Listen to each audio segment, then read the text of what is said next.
You're listening to Men of Abundance, episode 183 with Jesse Cole. Today, we're going to help you find your yellow tux. What? You don't have one? You're going to want to get one after this conversation. Welcome to Men of Abundance, the podcast for those looking to level up their lives by hanging out with some of the greatest leaders and established professionals in our community, living a life of integrity, honor, and the abundance mentality.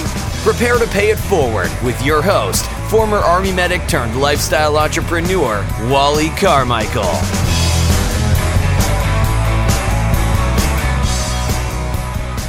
What is going on in your world, Men of Abundance? I am Wally Carmichael, your founder and host of the Men of Abundance podcast. Today, we are going to have a freaking blast. We're going to help you find your yellow tux. You're going to learn about what that means in just a minute.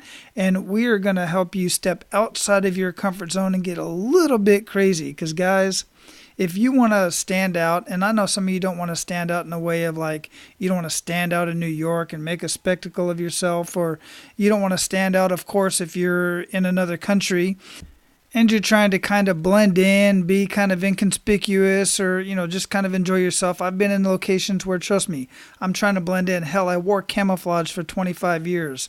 I know about not standing out and when it's time not to stand out and when it is time to stand out. And guys, I'm telling you right now, many of you want to improve your life. Many of you want to live an amazing life of abundance in family, faith, finances, and fitness. Well, I'm telling you right now, you are not going to do that by being the status quo. The best way to improve your relationship is to do it on purpose and to stand out. Do something crazy. Do something you wouldn't normally do. Here's something crazy. I know you know what your spouse likes to do. Take her to do that. That might be something as crazy as a his and her mani-pedi, or going to get a massage together if you don't normally do that. Now, that's something my wife and I normally do, so I wouldn't. That's nothing out of the ordinary. But plan something. Take some time and plan something. If you want to raise at work, you got to stand out. You got to be the person that's stepping up. You know, I heard somebody say that when asked, many employers want employees who just come to work, do what they're told to do, and don't cause any drama. Here's the problem. Those people don't get promoted. So don't be one of those people.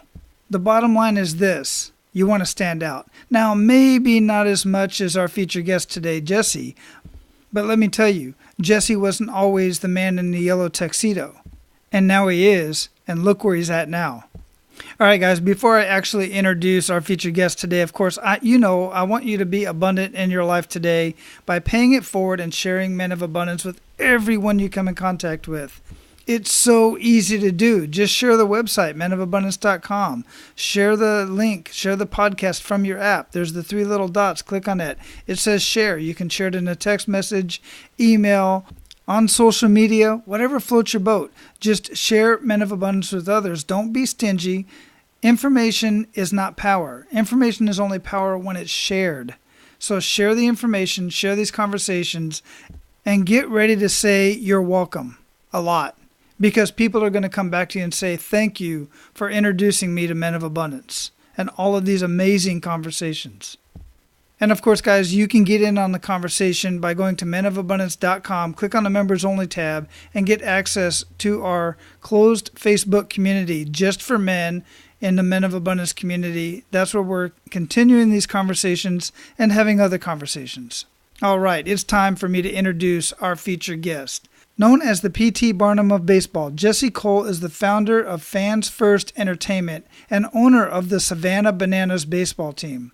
The Savannah Bananas have sold out 32 straight games, have a wait list in the thousands for tickets, and have been featured nationally on MSNBC, CNN, and ESPN.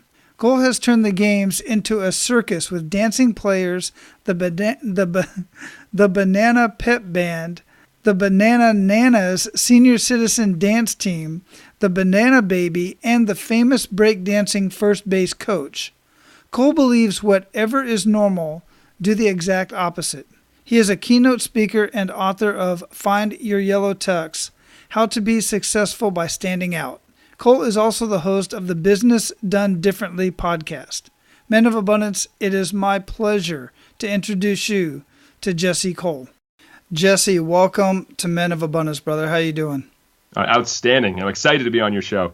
Man, I'm super excited. I feel like I already know you, man. Based on the information that I looked at, I saw some of your videos, and we just had a little pre-talk during the pre-show here. And we're just going to connect. This is going to be a fun conversation, brother. Oh, that's for sure. Let's do it. So where are you at in the world? So right now I am in Tybee Island, which is right outside of Savannah, Georgia, where we have our main baseball team, the Savannah Bananas. So I'm sitting about 300 yards from the beach right now. Man, that is beautiful. My son is actually in Georgia right now, down at Fort Stewart. But I have not. I've been to Georgia. I've been to Atlanta, and I've been, a couple other places in Georgia. Down, I did airborne school down. I forget where the little town is at, down in Fort Benning area. But yeah, I like that area. But I've never been to any of the islands out there. Yes, it's a small little island, only 3 miles long. But my wife and I got a tiny little place here a few years ago, which has a funny story about it. But we love it. It's a great place to have gratitude and abundance and everything. So we really enjoyed it, and obviously you have that in Hawaii as well. Yeah, absolutely. And we may get into that little story there too. I like hearing those stories like that, how people end up where they're at. That's part of the conversation here on Men of Abundance. But speaking of gratitude, what do you have to be grateful for today, Jesse? And I love that question because back in 2016, I believe you had to start every day with gratitude. So I picked one word to focus on, and the word was care. And so I decided every single day to write one thank you letter and to start the day with a thank you letter. I called it the thank you experiment. So I'm still doing that to this day. And obviously, starting the day thinking about other people causes gratitude. But today, I went for a run and I saw the most amazing sunrise I've ever seen. I actually stopped my run and took a picture, and that helps inspire me. And if I can start any day inspired, there's no better way to start the day. So I have that gratitude for that sunrise I was able to see this morning. Man, I got to tell you, sunrise truly is my favorite part of the day. Everybody likes the sunset, but I love the sunrise because, one, it does have a little bit of a different hue to it, but it's the start of a brand new day, man. And it's just, there's so much potential that can happen, between the sunrise and sunset. 100%. It's a new beginning. It's time to rock and roll. So, I always say win the morning, win the day. And I saw that. I was like, oh, today's going to kill it. So it's going to be a lot of fun. And it has been so far. So we're enjoying it. Man, I'm telling you what, I'm intrigued to get the answer to this question right here, just knowing what I know about you thus far. And that is, how would you describe yourself? I think energetic, fun, a little crazy. I wear a yellow tuxedo all the time, so people say I'm a little crazy. And my word for the year is inspire. So I hope to inspire people. So, I think fun, energy, hopefully inspirational, and a little crazy. You combine that, and that's me in a ball right there. You are, and you have definitely inspired me because I try to be a little bit different. And even at work, people call me crazy. I say thank you. And I love it. I love to be different. I really do. But sometimes I see myself falling back a little bit, back into that normalcy of everybody else. And they just suck me back in and just pull me back in. And I just got to push. It's hard to be crazy sometimes in this world, because people try to beat you down for it.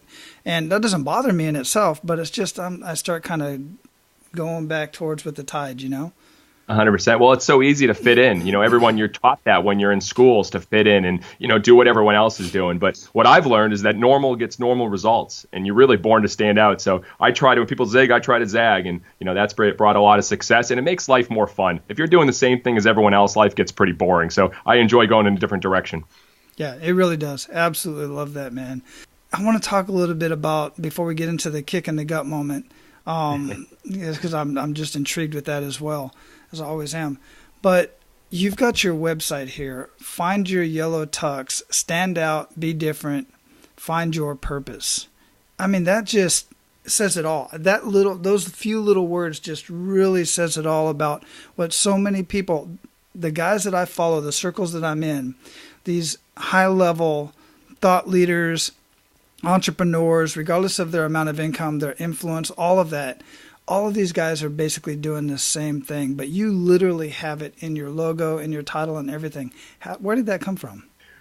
Trial. Experiences, failures, discoveries. I started at 23 years old running a baseball team that was the worst baseball team in the country. and we were failing. It was all about the baseball, and I realized we had to be about all the entertainment. So I started changing things and trying things because I was forced to. There was no money. The team had only 200 fans coming to the games. So I was like, we got nothing to lose. And so literally at that point, we started making our games like a circus, grandma beauty pageants. Our players were doing choreographed dances. I was getting in the dunk tank. It was an absolute circus. And at that point, really, it was about just creating my own path. And I realized it was so fun trying out all these different things. And, I saw all my friends getting out of college and, they were living the corporate world and living 9 to 5. And they were making a lot more money than me, but they weren't happy. And I realized every day I was doing something different, something crazy, something that the media was like, are you really doing a salute to underwear night? Are you really doing a flatulence fun night at your games? And it created so much humor and fun that every day I felt alive. And my friends started saying, you're crazy. Why is your favorite day of the week Monday? And I'm like, I just love coming in and making something new happen. So as I was able to realize that, it was because I was being different. I was standing out. And then most importantly, in 2011, I saw the Simon Sinek video, How Great Leaders Inspire Action. And it's not what you do, it's not how you do, it's why you do it. And then that really changed everything for me. And I started realizing there's a much bigger purpose to all this craziness at the ballpark. And that's where, I can find your yellow tux, and what makes you stand out really has come alive. There's several reasons why I like that so much. Number one is because I'm not the type of guy that I don't watch sports all year long. I can't, just sit in front of a TV, especially by myself. Now, this is Super Bowl weekend, the day that we're, at the time that we're talking, recording this conversation. And the only reason why I would go to a Super Bowl generally is just to hang out with the guys and just have a good time and, the camaraderie and stuff. But the game doesn't really interest me a whole lot. But I got to say, I've been to a few minor league baseball games. I was in El Paso. We used to go quite often, but they bore me to tears, man. And there's no way I could watch it on TV. I actually, believe it or not, I actually like watching. It's relaxing to watch golf. I think it's because of the greenery and everything. But to bring the showmanship and the whole thing about sports in general as a spectator, you want your team to win and all this stuff, but it's really a show. And when you go to a baseball game, for me anyway, I know that everybody doesn't feel this way, but it was always the kids are running around because they're bored and I'm chasing them around and all this stuff. I'm there to have fun, talk, and drink beer, type of thing. But here you are, you just made a circus out of the whole thing. And from what I've seen so far, it really looks like a lot of fun. Well, we've been fortunate. I was forced to. When you come to a team and there's no money, there's no fans coming to, it was a necessity. We had to reinvent ourselves. And fortunately for me, I've always been attracted by creating attention and doing things a little wild. So I said, let's just go over the top. And that's kind of our whole premise of our business. When I speak, I'm always talking whatever's normal, do the exact opposite. And that's our whole premise. And literally, we have a breakdancing first base coach now that in the middle of the game, he'll be given a signal and start doing the Michael Jackson moonwalk on the field. We have a 30-piece pep band that plays Rocky music during the games. So we think about all these things to entertain. And it's because for myself, just like you, I realized that baseball, unfortunately to most people, is long, slow, and boring. And if that's it to most people, I was lucky to have that aha moment because we couldn't survive if we didn't change what we were doing. And so every day we're constantly trying to think, how can we make it even more fun? When people say they don't like baseball, I say, perfect, you'll love our shows. Mm-hmm. Yeah, absolutely. I'd go just for the show because you're pulling in a whole different audience, man, and you're bringing the kids along, you're making it family friendly. You get the audience involved as well? Oh, geez.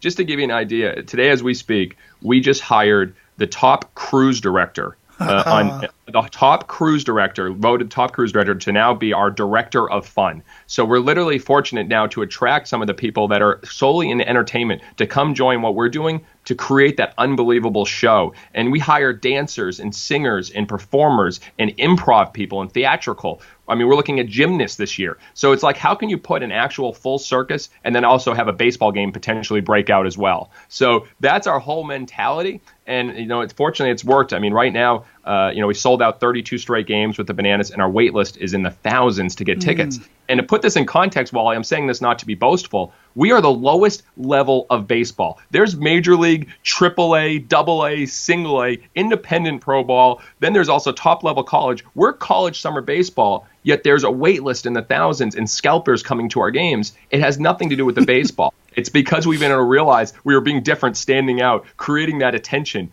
And I'm just so happy to be part of the ride. And, your show is about abundance. And for me, it's every day being around our people, our employees, and just having the time of our life. Every day we're bent over laughing over the ridiculous ideas we talk about. And I can't imagine what's a more fun job and better thing to be doing. Absolutely not. I cannot imagine. And what a job title that is, Director of Fun. Who does not want that job title, man? I want that job title. That's freaking amazing, man. Yeah, well, we got thousands of applicants, and I was like, we're starting to get actors and like big time people from LA and comedians. I'm like, no baseball team is drawing this, and it's because we started looking at it. We're not hiring for a baseball team. We're hiring for an entertainment company. And I tell every business, what business are you in, but what business are you really in? And we're not in the baseball business. No. And I think a lot of companies, they're mistaken on what business they're really in. Yeah, you're in an entertainment business, if anything. How do you describe that? What business would you say you're in? 100% entertainment. Yeah. And you know what? While we've been fortunate to simplify the name of our company and simplify our mission, it's fans first entertainment. And our mission is fans first, entertain always. And by simplifying it, our entire staff knows exactly what our mission is, exactly what we need to do. If we hire a part-time staff member to work a game, we just say fans first. What does that mean to you? And they said, take care of people. I go, entertain always. What does that mean to you? They said, put on a show. And they know, and we simplified it. So it makes it really easy in the hiring process and the training process as well. Yeah, and absolutely. And we're going to get into this a little bit deeper here in just a minute, right after the kick in the gut moment. But remind me of this, because I have a tendency to forget. But this can apply to any business out there. I mean, think about it, guys. Anytime you go to a restaurant, if you have an amazing experience and mediocre food, or you go to another restaurant and have probably good food but terrible experience and terrible service, which restaurant are you going to go back to? So just think about that as we get into this. We're going to talk about that in just a minute. But before we do, I really want to get into that kick in the gut moment. Change the mood here just a little bit, probably. I don't know how deep we're going to get, but I bring up this kick in the gut moment because you're just a happy-go-lucky guy, and I know everything goes absolutely perfect for you every minute of the day. I wish. And I say that to get a little chuckle, but the fact of the matter is it doesn't. And what we do with that kick in the gut moment is what really makes the difference in who we are as abundant leaders. So if you could, Jesse, share that kick in the gut moment with us right now and really make us feel that. Well, the easy answer is January 15th, 2016. And it was 4:45 on a Friday, and we had just been with our Savannah team for 4 months, and we were failing. Literally, we sold one season ticket. We had 6 staff members, all millennials, 22, 23, 24 years old. And we got a call at 4:45 from one of our employees, and they said, we just overdrafted our account. We're completely out of money. Mm-hmm. And I literally, my wife and I were at my best friend's wedding, and we sat there and didn't know what to do. We drove home that day, and she turned to me, she said, we have to sell our dream house, and we have no other option. So we sold our house, we emptied out our savings account, and we said we got to go all in.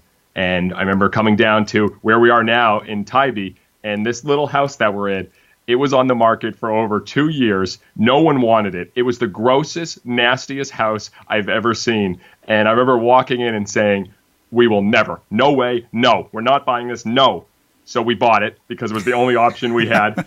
And, we literally slept on an air bed, and, there was a cockroach on my face one night. There were ants. It was just the most toughest moment. And we were kicked in the gut because we got into the trap of just doing things the normal way and hoping that people would support us. And it was one of the toughest moments. And we challenged ourselves, you know what? We got to start focusing so much on our people, on our fans, and we got to create attention. And we put all that in together, and fortunately, we had that success. So that was a moment that I'll never forget. The weeks leading up to it, until we named the team the Savannah Bananas and started going all in on this fans first and entertainment experience, and most importantly, all in on our people. That's when it all changed. Wow, yeah, sold the dream house. That's definitely a kick in the gut moment from an emotional level, because homes, some people, it's just a home. It's just a place to live. But when it's that dream house, like you describe it, that's a kick in the gut moment when you got to give that up.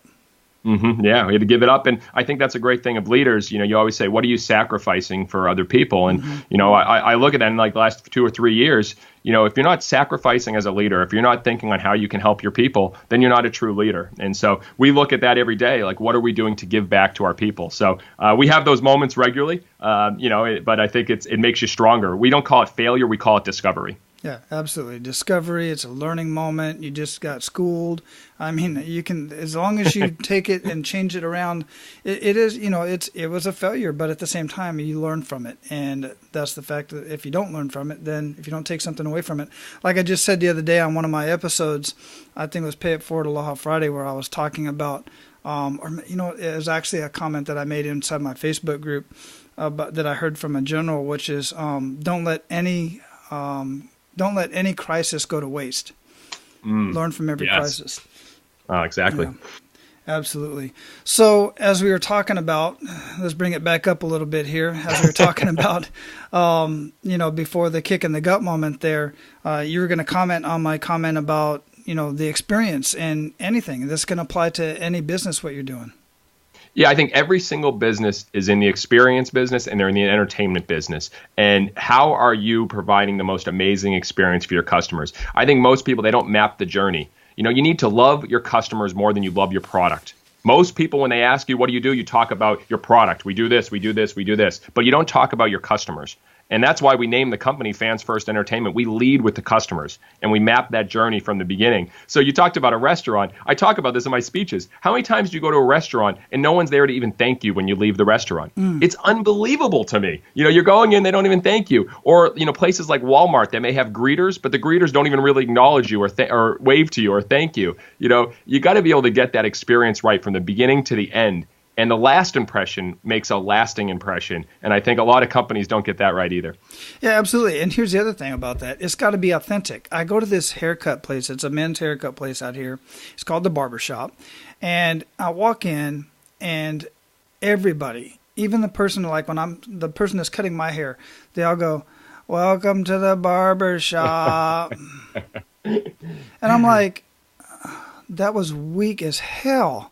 And it was worse. Thinking, yeah. It was worse. And I'm thinking, I know the manager has told them to welcome everybody that comes in the door. You know who should be welcoming everybody come in the door?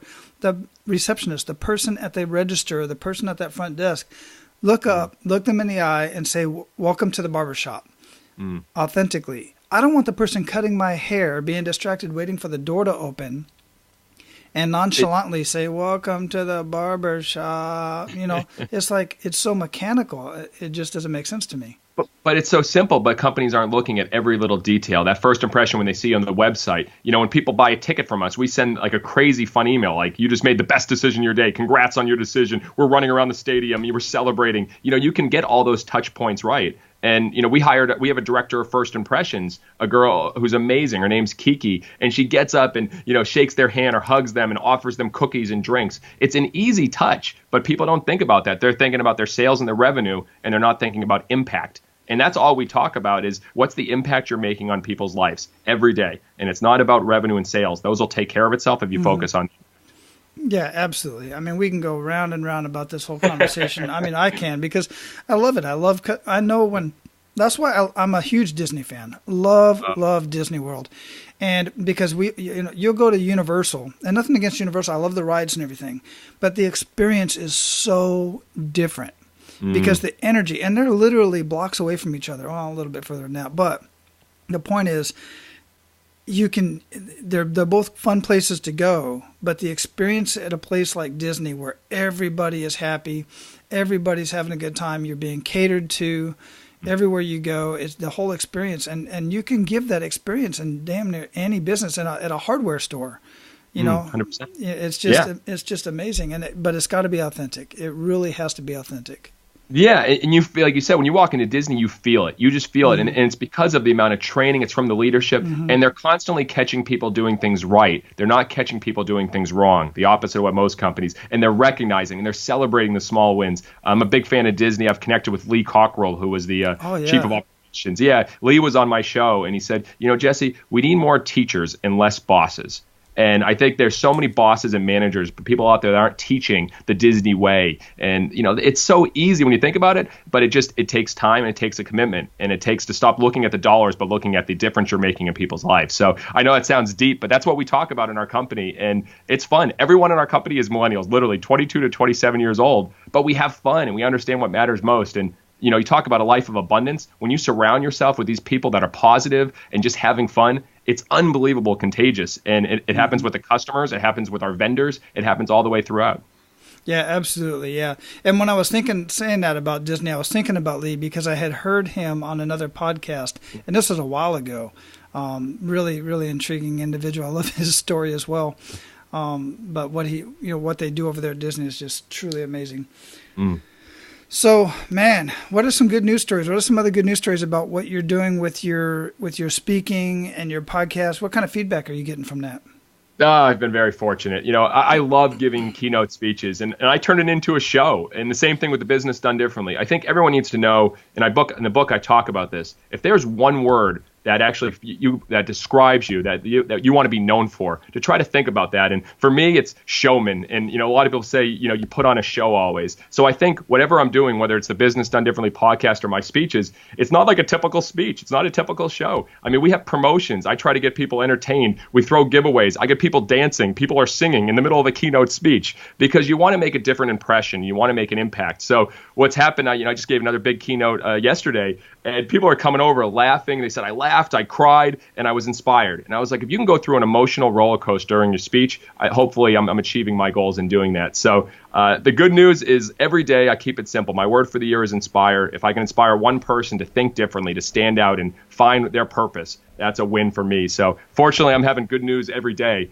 And I'm not searching for these huge, big goals. I think, Wally, to think big is key. Obviously the great book, Magic of Thinking Big by David Schwartz. But I think sometimes you got to focus small and celebrate the small wins. And that really produces happiness. It's about the journey. It's not about the outcome. And for us, that's fulfillment. So that's why I try to keep it simple. And every day I'm experiencing it, having fun, watching our people grow. I mean, 23-year-olds, 24-year-olds reading books every day, listening to podcasts and developing. That's very fulfilling as well. So I just gave you a wild answer with everything, but there's a lot of good news right now.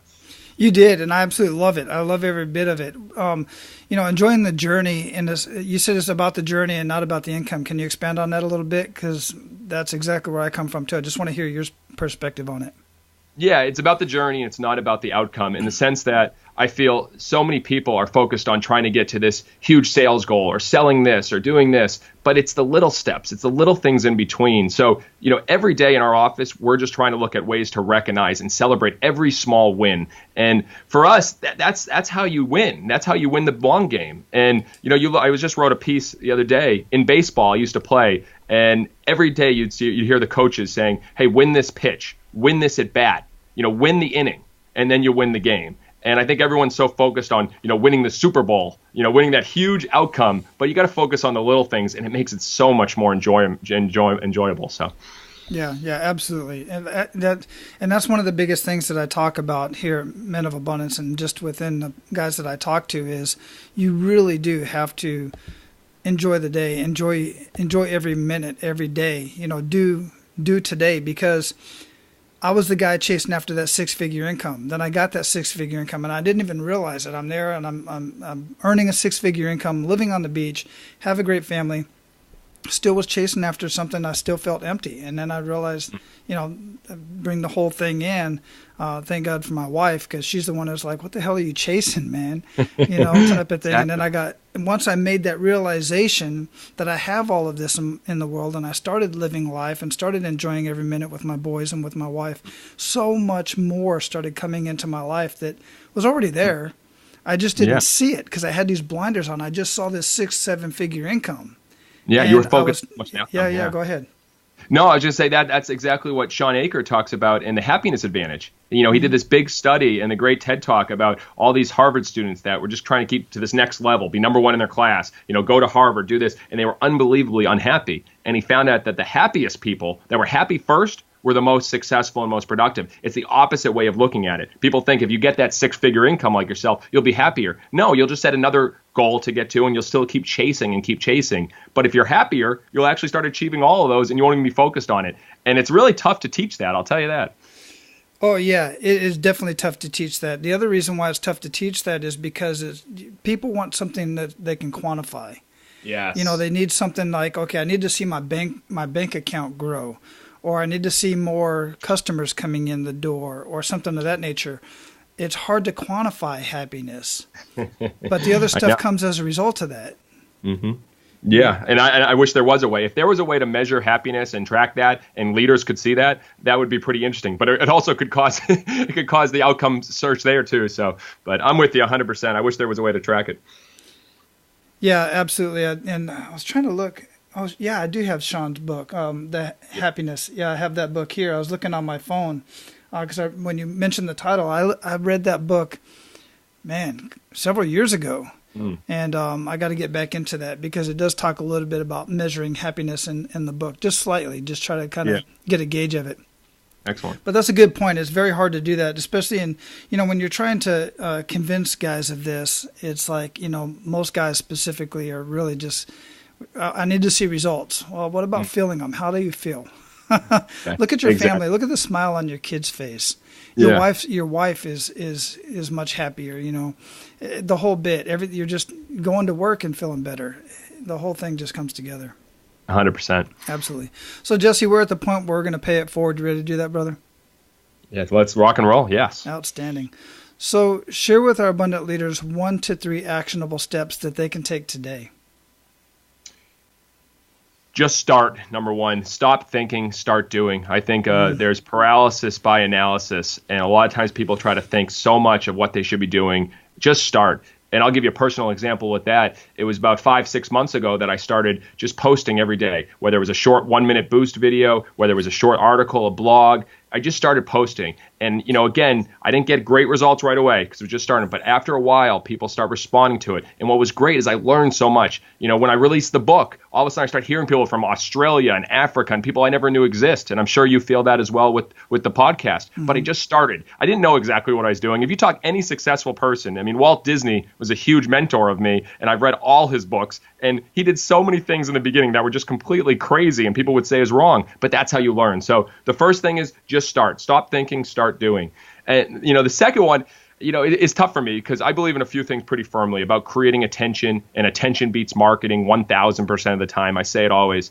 But I'm going to go 2 different directions. I'm going to say love your customers more than you love your product. And number 3, love your employees more than you love your customers. And to give practical advice on that is, again, to think about your business and think, what are you doing every day for your customers, and not just focused on your product. Map your customer journey to make it the most amazing customer journey. When you do that, the money will take care of itself. But you can't achieve any of that if you don't love your employees even more than you love your customers. And everything we do, we focus on our culture. It's not what your people can do for you, it's what you can do for your people. And that's kind of the big thing that I look as a leader. And that brings me more joy helping our people develop and grow. So even if you're a small business, 2 people, 3 people, whatever, put your effort on them, focus on growing them and developing them, and everything else will take care of itself. So those are three things that I believe pretty firmly in. Man, that is some sound advice. Absolutely love that. And I love that you brought up Disney and doing things differently. Even there's so many other companies out there and people doing things that are so different that they were told, don't do that, it's not going to work. Look at FedEx. FedEx was a college project that he failed. Right? Gotta failure grade on that. And then look at somebody else that I know personally, John Lee Dumas.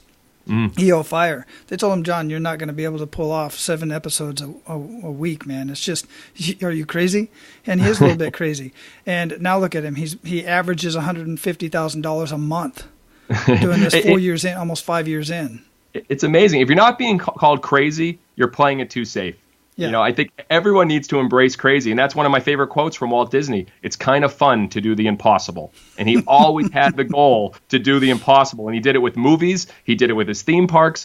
And that business is still doing unbelievably well 50 years after his death. And I'd like any company to look back and see, how can you keep that culture and the success going that long after a founder's death? You probably can't find it. And that's a testament to Walt Disney's vision and getting a little crazy and thinking different.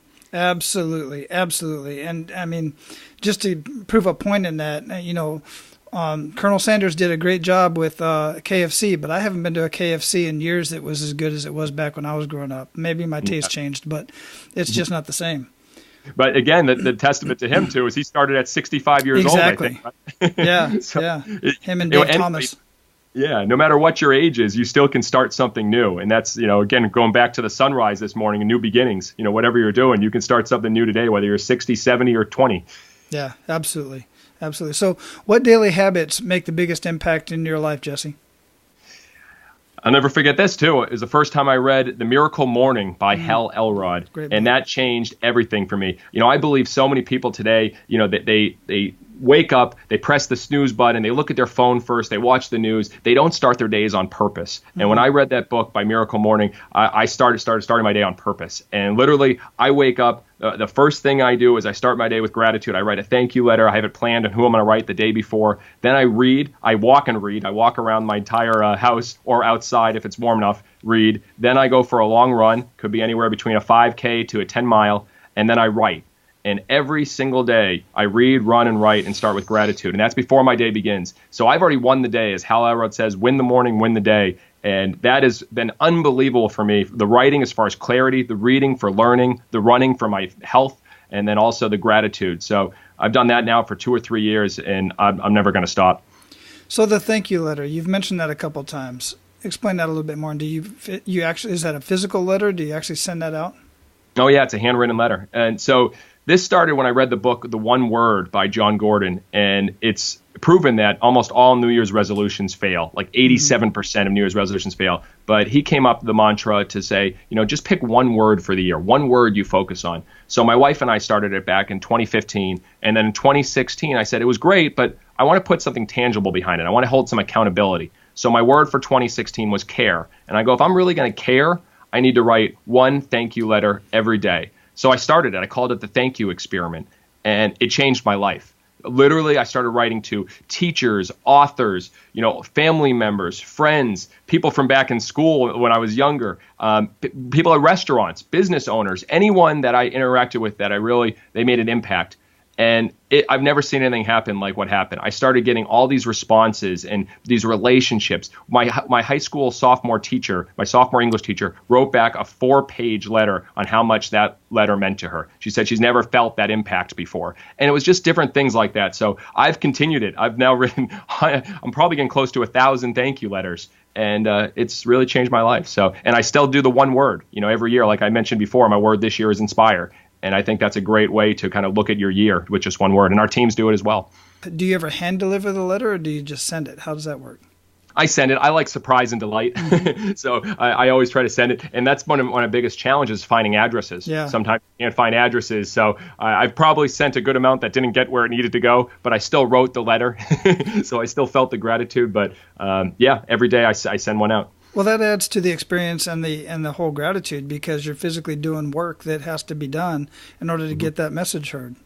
Mm-hmm. And you're seeing and you're feeling gratitude. You're looking for it. So in your given day, I'm noticing things. If a restaurant did an amazing job, I'll write a letter to the owner of the restaurant. You just try to look for it. Instead of look for the negativity in the world, you look for the positivity in the world. And that's been unbelievable as far as abundance, gratitude, and happiness. Excellent. Wow, that's really cool. So speaking of reading, we've talked quite a bit about many different books. You've mentioned several already. Miracle Morning, The One Word, your book, Find Your Yellow Tux. What would you recommend to our abundant leaders to read, and why? Or listen to, for that matter? I'm going to shift gears. I get asked this question a lot, and I almost always go with The Carpenter by John Gordon about love, serve, and care. But there's one that I keep coming back to, and that is Everybody Matters by Bob Chapman. And it's just such a great story about, creating a culture like a family and treating everyone like a family. And I think that's not talked about in business as much. The word love is not used when it should be. So Everybody Matters is the gear I'm going to shift here, because that's really started to change every day how I look at our staff, look at our culture, and look at what we're trying to build. Excellent. Yeah, that's one I haven't heard of yet, so I'm going to definitely look that up myself. So what do you feel holds most people back from living a life of true abundance? Self-doubt. I think a lot of people have this doubt of what other people are thinking, that they can't achieve things. I've personally gone through it. The more you put yourself out there, the more fear that you have that you're not representing yourself well, you're not successful. So I think when people start thinking about, why they're not successful, why they're not achieving things, having that doubt, that's what holds people back. And, I've gone through that. So I just try to overcome it by, being positive and being optimistic and gratitude. Excellent. Love that answer and agree with it as well. So what does living a life of abundance mean to you, Jesse? Fulfillment. I think the great quote that I open my book with from Tony Robbins, success without fulfillment is the ultimate failure. And I think abundance, if you're fulfilled every day, if you're around family and people you love, and you just feel unbelievably happy and satisfied when you go to bed every night, what else could be more abundant than that? Yeah, absolutely. When you're adding value to other people's lives, you cannot help but feel fulfilled in itself. 100%. Yeah. So, brother, we're going to close this up. Before we do, what did we not talk about that you want to ensure that our abundant leaders get out of our conversation today? Well, I'm known the crazy guy in the yellow tuxedo, so I always talk about being different and standing out and creating attention. But, the one quote that I'm really happy that we share with our people all the time is be patient in what you want for yourself, but be impatient in how much you give to others. And that has guided us. And if I can leave the audience with that, just think about that in your given day, and it'll change everything. Excellent. Absolutely love that. We are going to have findyouryellowtux.com linked up in the show notes. We're going to have the other stuff that we mentioned here, the books and whatnot. But how else would you like for our guys to find out more about what you're doing and get in contact with you? Yeah, Find Your Yellow Tux is great. But one challenge I give to all the listeners is I think few people ask enough questions and they don't reach out. And so I'll challenge anybody that really, if they reach out to me, Jesse at findyouryellowtux.com, reach out to me on LinkedIn, Facebook. I have the Yellow Tux page. Shoot me a question, shoot me anything I can help with, and I will respond. I'll never forget about 5 years ago when Mark Cuban, I sent him an email. He wrote back to me within 2 hours. And then a few years ago, I also wrote a thank you letter to Simon Sinek, and he called me. And the greatest leaders will respond and help people, but we just need to continue to ask questions. So feel free to reach out to me in any way, and I'll get right back to you. Yeah, I dig it. And that's exactly my experience, too. I've reached out to some very well-known men. Most of them have reached out to me, either to let me know at least, hey, my schedule doesn't fit right now, can't, be on your show. A couple have called. Guys, you will be amazed. So many people, I'm going to try not to get on my soapbox right here, but so many people are bamboozled into thinking that successful people are hoarders and they don't want anybody else to have what they got, but that is exactly the opposite. The true leaders out there and the true abundant like Simon and many others, they really want to share their message and they want others to come along the journey with them. They really do. So don't be afraid to reach out, man. You're being tricked into that one. Definitely. All right, man. This has been a lot of fun. I'm looking forward to sharing this with all the guys out there, and I'm looking forward to hearing the stories of the guys reaching out to you and getting some more information, man. Thank you. Thank you for what you're doing. And one of the greatest podcasts out there. And because you're talking about something that's so important. And I appreciate what you're doing and spreading the abundance, gratitude, and happiness to everyone. I appreciate that. I really do. Aloha. All right, guys, that's all I got for you today. Before I let you go, I got to give a shout out to Jesse once more because he introduced me to Lee Cockrell. You heard us talk about Lee during our conversation, but he was generous enough to introduce me to Lee. Me and Lee had an amazing conversation. I truly appreciate that, Jesse.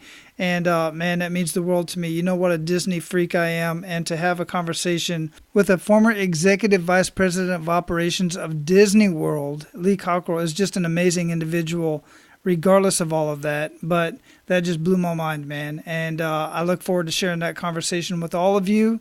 Now go out there, get a little crazy, be a lot different, and live your life of abundance. And make sure to pay it forward. That's all for today, Abundance Leaders. For more about our guests and the powerful information we shared with you today, be sure to sign up for our mailing list at menofabundance.com. We appreciate your time and look forward to hanging out with you on our next episode. So until then, be sure to pay it forward and live your life of abundance.